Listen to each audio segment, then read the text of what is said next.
Hello and welcome. I'm circling back to some early work I did, trying to figure out how communication, relationships, and healing go together. And I figured out that they were basically part of a circle, which starts with the communication we have with ourselves and others, branches out into the relationships we have with ourselves, each other, and life itself. And then it goes out to where we're able to heal from some of the wounds we carry, some of that subconscious detritus that flares up and lands us places we wouldn't consciously choose to be. Um, and I'm realizing that beyond the healing is the growth, the development, the actualization of who we truly are at a deeper level. And it all sort of circulates around our core philosophies, where we have our values and our beliefs, and how much we try to align with that is expressed through this outer circle. And so, as part of mental fitness, relationships play a big role. Relationships really do determine the quality of our lives. I believe Esther Perel talks about this quite a bit. And it's simple to see when you zoom out a little and look at where are most of the struggles, where is most of the heartache. It's how we talk to ourselves. Pardon. It's how we relate to others. It's how we understand life's influences and our place within that. And if we can actually be clear about what it is we want, and we can communicate that effectively, and we can relate to others through that, we're going to have such a higher quality of life. Pardon. The inverse is that if we don't have that, we're going to have all kinds of struggles that require all kinds of healing. And ultimately, we're going to have a lot more friction trying to work through and beyond all of that, in addition to everything we have to do to just be up and functioning as basic organism every day. So I really have put a lot of focus onto understanding relationships in both a broader and more detailed way. And in this, I have learned a lot, and it explains why I have never gotten relationships right. I've been given so much trash information, and I've tried so hard to make the trash into treasure. And we know there are a few cases where you can really convert something of poor quality into something of higher worth, basically. And so, yeah, I've gotten the results you might expect. And so over the last 3 years, I've spent a lot of time looking into what it means to be in relationships in a broad sense, but I've also put a lot more focus into what it means in romantic partnerships, because this is one of the most impactful relationships we have in our lives.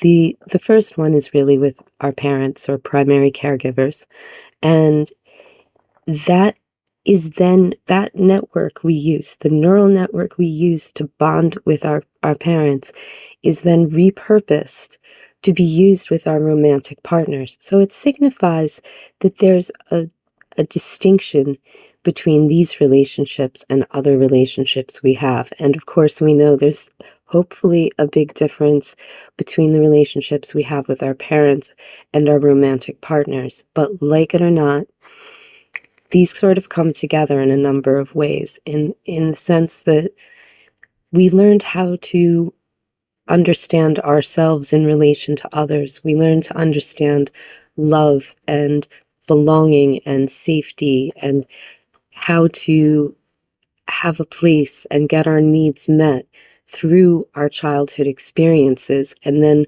we build an unconscious map on top of that of what that means in a romantic partnership. And in that, we don't always put in the updates. We don't always notice what we're translating from one to the other that may not be to our advantage, or could be to our advantage if we engaged with it consciously, if we understood that I never felt seen or loved or accepted. I could never get it right. I never felt I could be forgiven for anything. There was no redemption. There was no peace. There was no dignity. Whatever we lacked in that context, we're going to be looking for somebody who presents the same challenge and then creates through that the opportunity to solve the puzzle we could never solve in our early childhood, or since then in the way that it closes out the account and settles everything to be archived and left over there where we can move forward from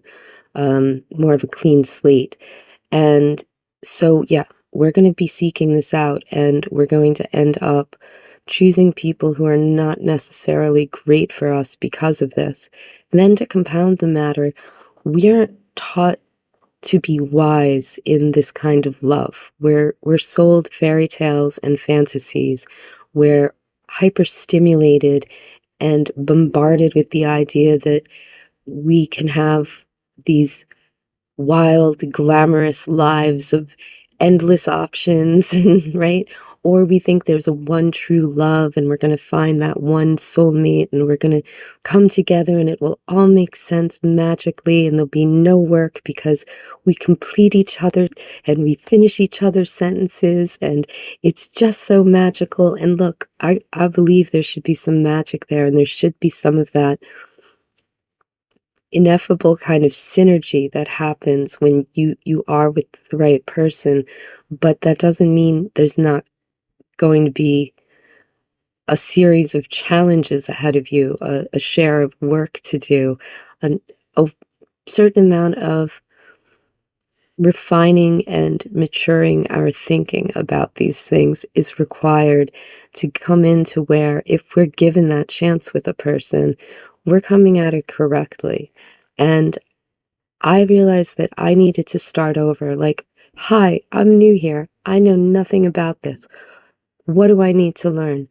And over the last 3 years, I've put a lot of time and attention into that.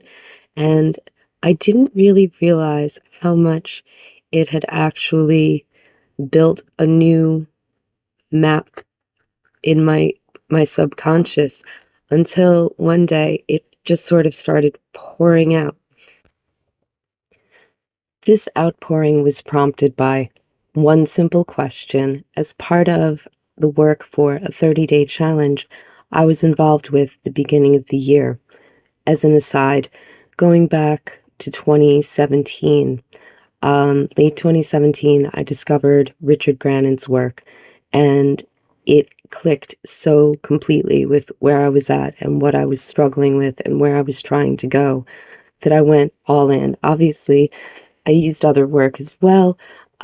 Never want to work with just one source if you can help it, but I really had this as my hub of all the inner work I was doing at that time, and it's what allowed me to get the most traction and the most movement forward. And for about 4 years, I stayed really deep in it as my primary thing. Of course, as time goes on and we heal and we progress, my attention turned to other things, and I've been developing some of my own material here through my understanding. A lot of it informed by Richard's work, actually. It's almost inextricable in a number of ways. So if you know him and you hear me say things that sound familiar, it's because it's really baked in at the root of a lot of what I'm saying here. This was what gave me the idea that we could develop strengths and skills, as he says, towards better functioning, better feeling better and doing better in life. And so that set me on a whole parallel journey, which has brought me here. And of course, I kind of wandered off, but I came back around because I felt like I needed to revisit some of this stuff, and especially around early childhood and romantic partnerships, because that hasn't been a smooth ride for me and it hasn't had great outcomes in the long run. So I'm looking to go back to the roots, kick over every rock I can find, and just try to really understand what's going on that I'm not even aware of, because so much of what drives us we're not aware of. If we're honest, we like to think it's me, I make choices, I'm the one in control. There's so much behind, invisible to that really is the primary driver. And if we can identify it, embrace it, work with it, integrate it, we can begin to co-pilot with it, and we can tell it where to go and how to get us there. We cannot do that if we're not willing to look at it, however. So it was time for me to go back and look into the awfulness, my goodness, and it was very powerful. Again, I got tremendous movement like nothing else. So if you're stuck, you're dealing with damage from unhealthy relationships and issues that seem to follow you wherever you go, that internal stuff we take with us, I would strongly recommend you check out Richard Grannon's work. Absolutely blew my eyebrows off. Again, I know how great it is, and doing it again at the beginning of the year, it just blew my mind how it could really get this kind of movement. And one of the things it dislodged, back to the subject at hand, was the simple question of describe an ideal relationship, romantic relationship, right? And I was like, oh, okay, let's see what I think of this now. All these years of going back and starting as an innocent with no idea and building my understanding anew. I said, let's see what I got here. It was one line, simple question, and it just came flooding out. So let's dive into it. I wrote, my ideal romantic partnership requires that I be one of two healthy, secure, and self-aware individuals who are able and excited to relate as adults, sharing life experiences and supporting one another as whole people with their own paths, passions, and purposes, as complements and teammates. And I say it has to be one of two healthy people because a lot of the time we're looking for somebody else to come perfected so that they can pull us up, or we're so fixated on becoming the best me I can be that we're not as selective about what we draw in, and we're not always as perfected as we think we are.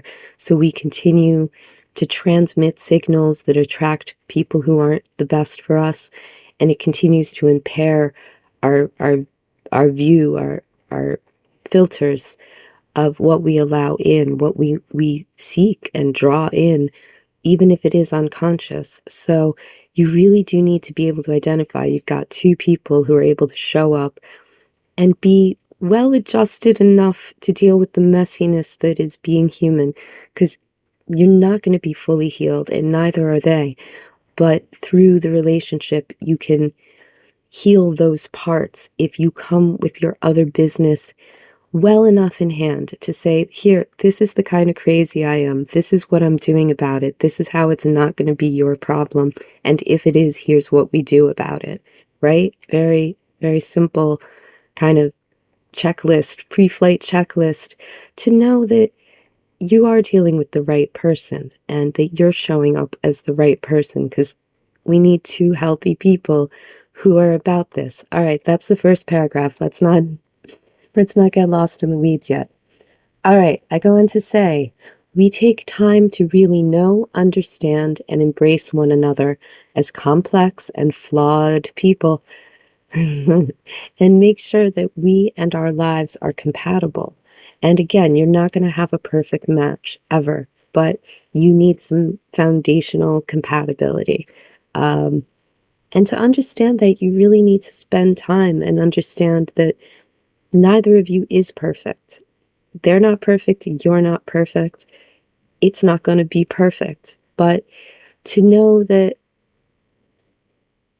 we can bring those pieces together in parallel and complement and find a way to get all the gears to mesh so that the works work. And so that, I say take time, and I mean that more colloquially than literally. Sometimes you can be in a situation with a person that's very intensive, and in a period of a few weeks or months, you really know where it's at.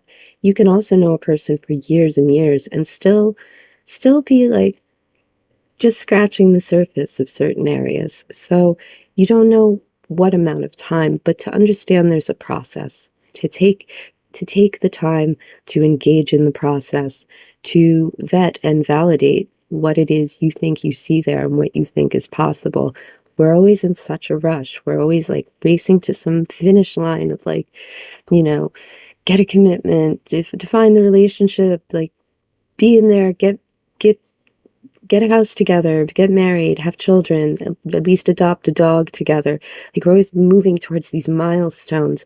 The milestones are just there to let us know where we're up to in the process, which is really what matters. It's the process. So not only to take the time and just be patient and bear it because it's keeping you from the objective, but enjoy it and sink into it and learn from it and find what it draws. I love to find what it draws out of me and where I can put that within that context. I love to see what is created in a synergistic way with another person. These are the things that allow us to really create something of substance and know ourselves and each other in such a more intimate and true light. So you're cultivating something. I love the expression that you can't make flowers grow faster by pulling them up.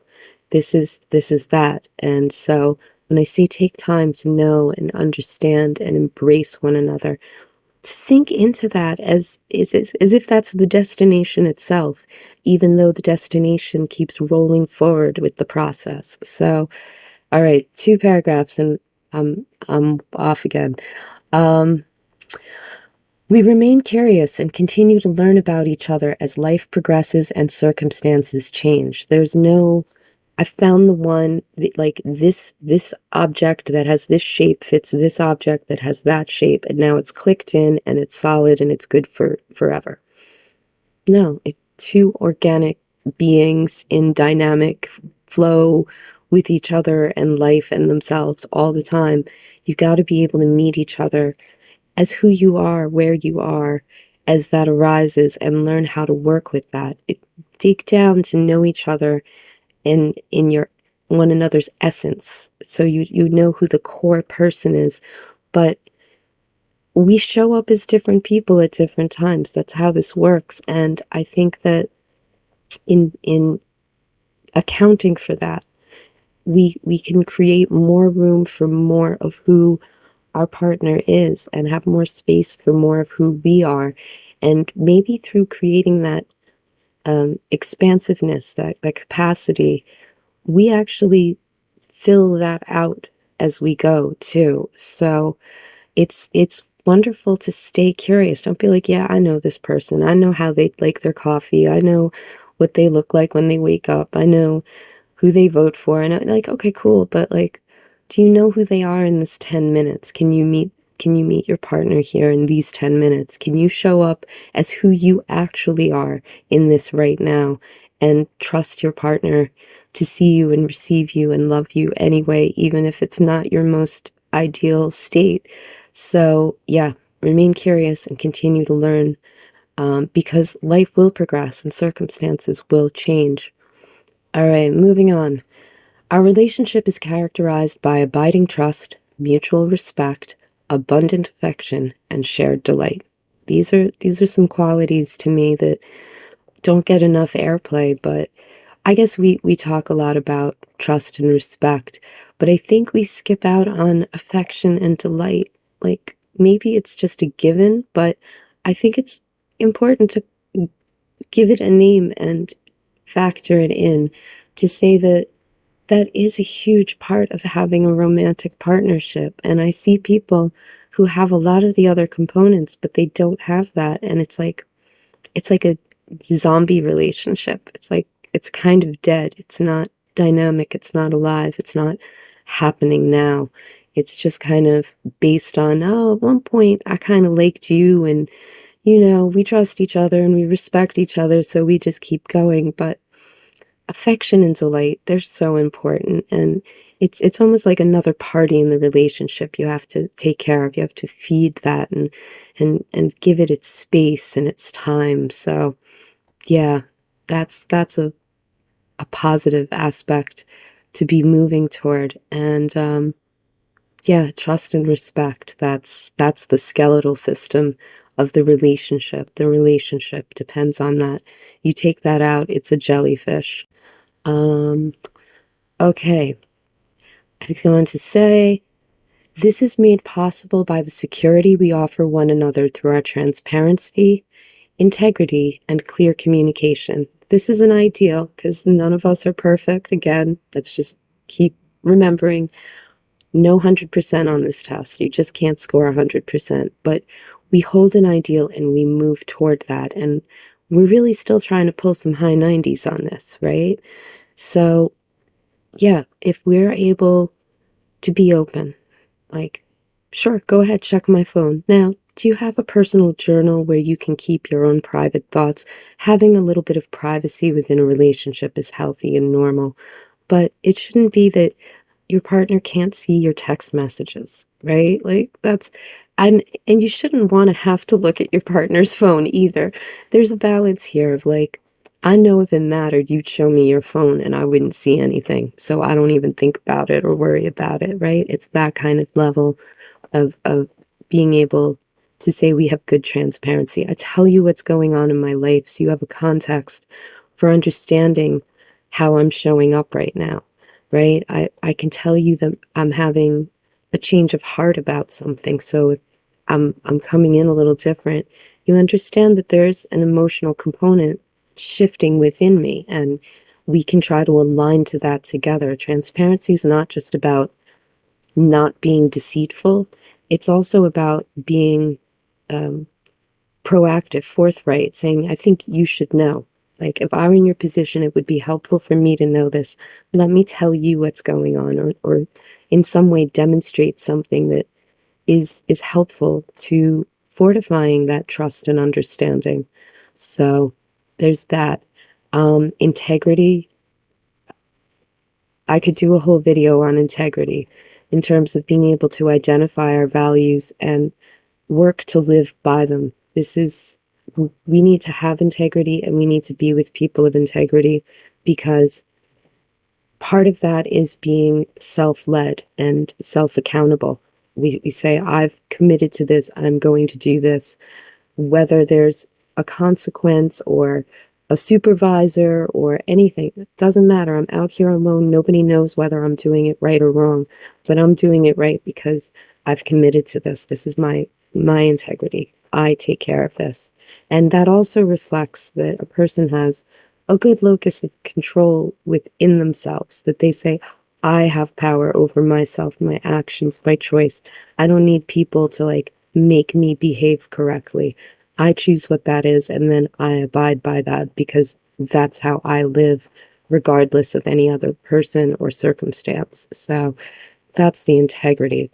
And clear communication. This is oddly one of the harder ones I find because we haven't had a lot of good models for clear, loving, respectful communication that is sometimes uncomfortable or contentious. And I think that that's it's not actually that hard. It's just we are uniquely ill-equipped in the modern age to engage in clear communication that's going to be as beneficial as it is potentially damaging, right? So, especially since people hold such different values, we don't have a common culture that says this is how we do it. And so we're always trying to invent the wheel every time we show up with a new person in a new situation.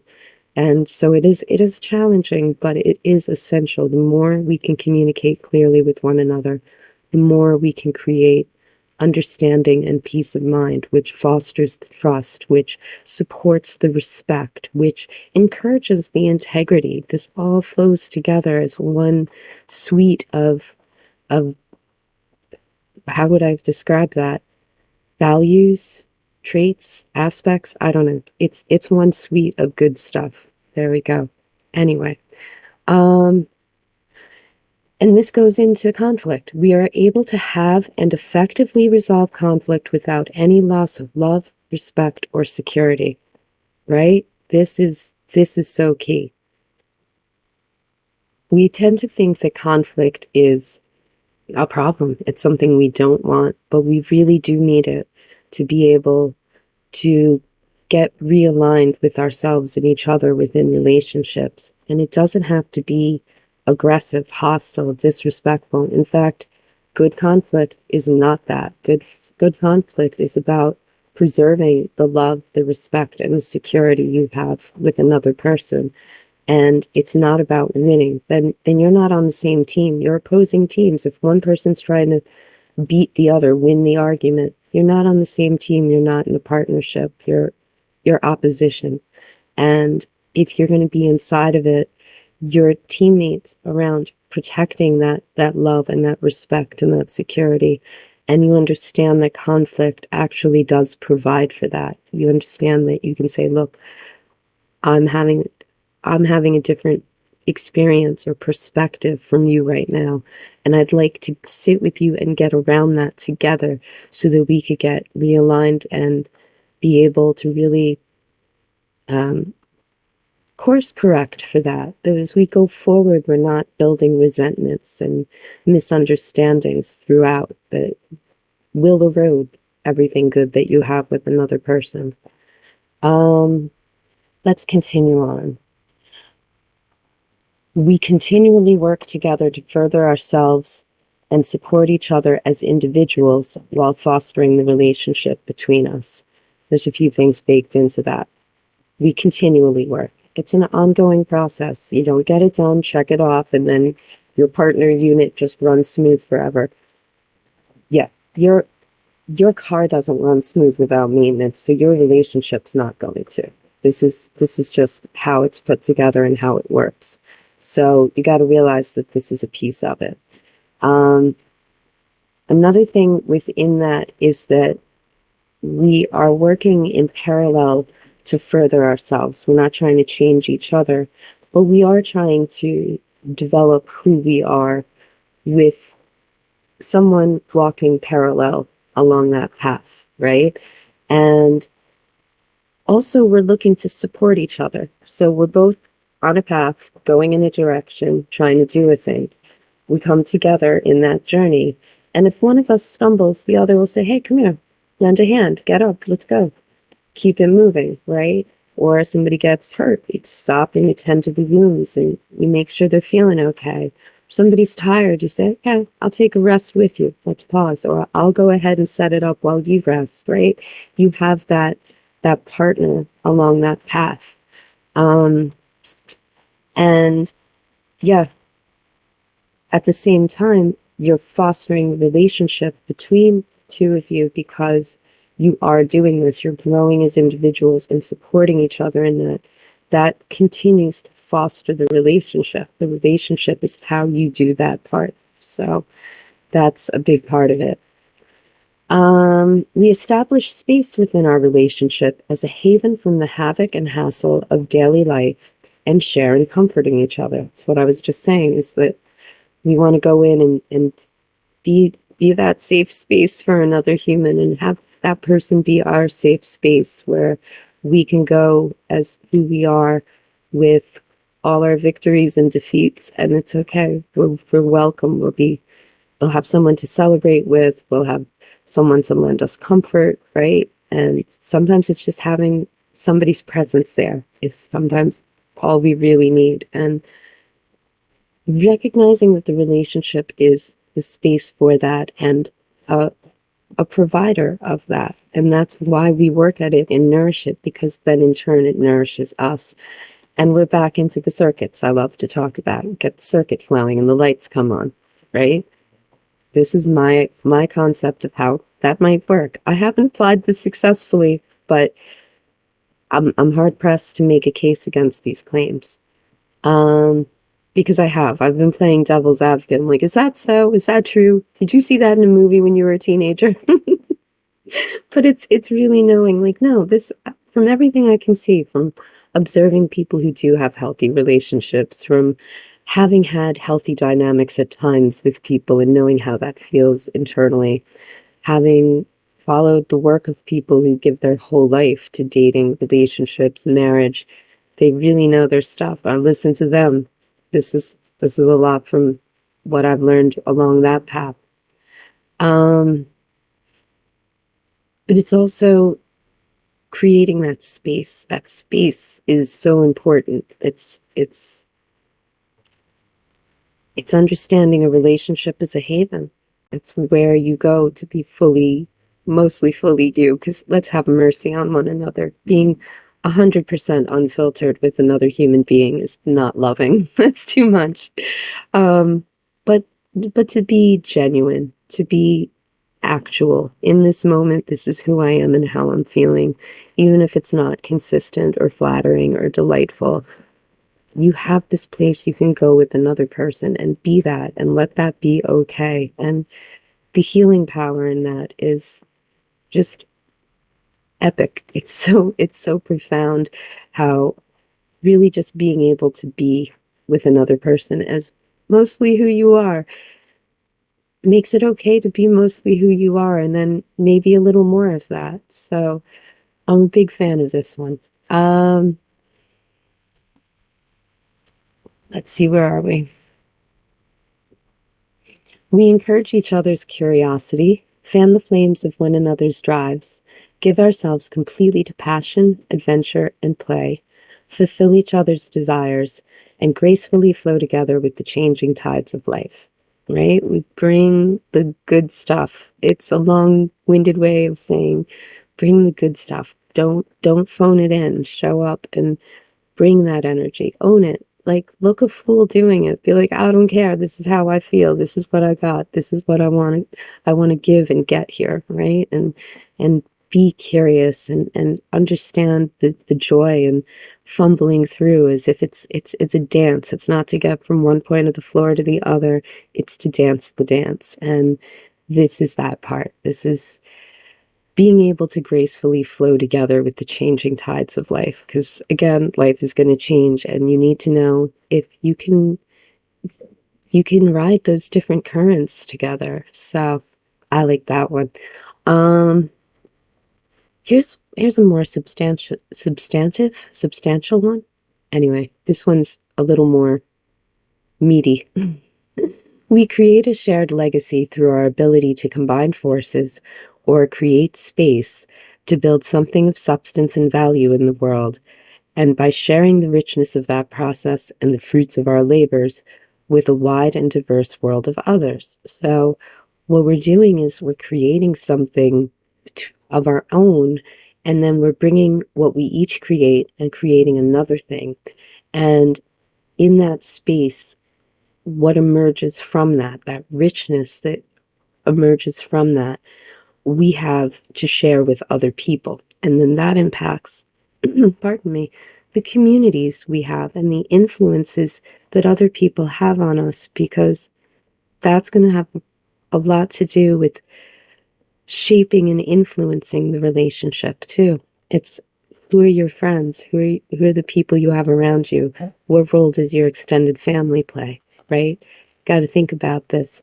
And when you're building something and you're committed to that, you're going to be more judicious about whose influence you allow in, right? Because we think of fidelity in very blunt terms, but one of the most essential elements of being faithful is being faithful to the influence that others can bring in. It's you and your partner need to have most of the influence around what goes on in that relationship. And you can should leave room for other people's input, but you don't let them influence and determine what happens in the relationship. That's a kind of infidelity, in my opinion. It is, because you make an agreement based on an understanding that's been cultivated through these processes, and your trust is riding on that.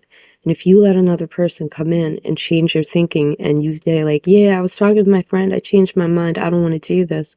Now your friend's part of that relationship and is kind of contaminating what you're trying to build with their view, where they're at, what they value, and it may not be compatible and it may do harm. And it's a little disrespectful to be like, my friend who's not in this relationship thinks that you and I who are should be doing this. And I'm like, that's a boundary we should respect. And in doing that, we want to draw the right people in so that when they do have the chance to provide input, right? They're bringing good stuff in that they know us, they know what we're building, they value that like we do, and there's a consistency and a support. I think that's a big part of why so many relationships fail is we don't have the boundaries around that, and we don't have the right people weighing in on things and influencing that along the way. So I think it's about creating something that we can share with others and then drawing in, oh, here we go. This is the next part. We cultivate communities and networks of healthy, generative, and honorable people to shoulder a share of our needs so that we don't saddle each other with the impossible burden of meeting all our needs single-handedly. This is, again, Esther Perel talks about this. We want to be my best friend and my lover and my co-parent, and like we want you to make sure you're the person who can reliably take out the trash and pay the bills when it's your turn. And we want all of this in one person, and it's a lot to ask. We really do need other people to help meet a share of our needs, that we're not inappropriately reliant on one another. Being reliant on one another is essential, but there's a point where it goes too far out and it's just you and me against the world. Just as I said, there have to be boundaries around the influence other people have. There have to be boundaries around what we expect of each other to provide. And so we do need the good people and really healthy, generative, and honorable people. Can you say that about the company you keep? Because that really should be a standard if you want to build a world around the relationship. It's going to honor, protect, and nourish that. So there's another one. All right, moving on. We also contribute, play a role, and find purpose and meaning in the larger context of our social and professional lives, thereby further reducing the pressure on our own relationship to provide for these. So that's continuing what I was just saying. First, we need to be able to feel that we play a role in the world at large. We have a place and a purpose, right? So we go out and we have that outside of the relationship as well as within it, so that we're not looking to the relationship to be my everything. It's crushing to the other person, to the relationship, and to our own well-being to live on that level of like, this is all I've got and I so need this. That's how we slip into compromise in the bad way, compromising our values, surrendering our limits where they really do serve a purpose, just knocking down the walls and saying, you not only can you come in my house, you can knock down the walls of my house. It's too much. And yeah, we need to be able to play a role and find purpose out in the world. We need to have somewhere else to put our energies. So it's nice to have a good friend or two outside of the relationship you can talk to about things that are going on.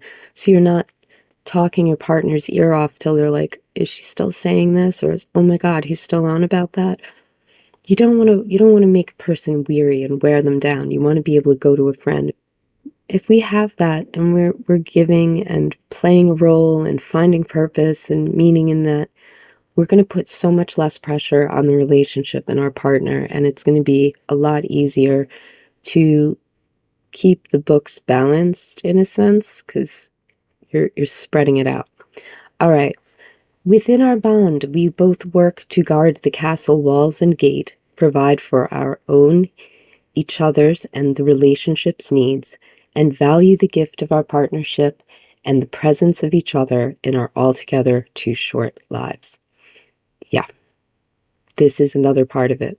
Another objective for the team is to say, we have walls around this and we have a gate, and we can both manage that in a way that what stays out because we maintain these walls, and what needs to come and go is something that we're both involved in. We monitor the gate and we determine what comes and goes so that we're not cut off. That's a good way of understanding where the balance comes in. If you build a castle wall with no gate, you can't get out, you can't bring in supplies, you can't negotiate with other dignitaries from other kingdoms, right? You can't do this. So you absolutely need a gate that works. There has to be a permeable part that allows things to be processed out. Maybe there are things that need to be removed and taken out the gate. Maybe there are things you need provided that need to come in the gate, and you agree on how you're going to manage that and how you're going to take care of holding those walls that protect the rest of it. So, yeah, there's that. And to really value the gift of the partnership, because it's all fleeting. We don't get to keep any of this. You can't take it with you. Well, I guess some people have a belief that we do have, our union continues into the hereafter, but we don't have any guarantee of that. We don't have any empirical evidence of that. So it's best to think that this is really the only part we know we get. Treat it that way. And finally, on this piece, I wrote, in my ideal relationship, we would both consider being loved, honored, and cherished as the bare minimum. This is one of the vows in the Christian wedding. And I think a lot of people who are married don't love, honor, or cherish one another, or one does and the other doesn't. And you see how it deteriorates everything because it's foundational. To say, I hold your heart in my own as my own. I want what's best for you. To say, I respect and admire you, and I want to do right by you. I want to make sure others do right by you. And that I understand that this is a gift, and I really cherish every moment I get from this, everything that it yields, even when it's difficult, because that's an opportunity for growth and development. And to be in that gratitude is part of what fuels the ongoing love and desire and the respect and the trust, and keeps the whole organism that is the relationship healthy and whole. And when we oversimplify this and we buy into fairy tales and fantasies, we're dishonoring ourselves, the potential of our love, and any relationship we could have, because that's not how it works. It requires all of this. It is a living, breathing thing in its own right, and understanding its anatomy and its needs and its abilities, I think, is really key to being able to identify good possibility and cultivate what is required to turn that into a healthy and nourishing, ongoing relationship with somebody with whom we can experience and share a kind of love that I think we all quietly dream of but can't quite name. And I think that by sitting down and articulating these things, it becomes something we can name. Name it and tame it, right? If you can name it, you can tame it. You don't want to tame love, but you can have some wisdom and some mastery in those domains and get the results so much closer to what we dream of as the ideal. And maybe even set a new standard for what's ideal. And maybe this list isn't your list, but I would say these are really universal, foundational elements that should probably be represented in anybody's model along the way, that we do need these things, whatever else we want or need from it, to say, this is how I see an ideal relationship really working. And again, no perfection. You're not going to get perfection, but do you have two people who have love for each other and what they're building between them, who are willing to keep doing that work with passion, with play, with curiosity, with dedication, with like a devotion that runs deep regardless of what else is going on?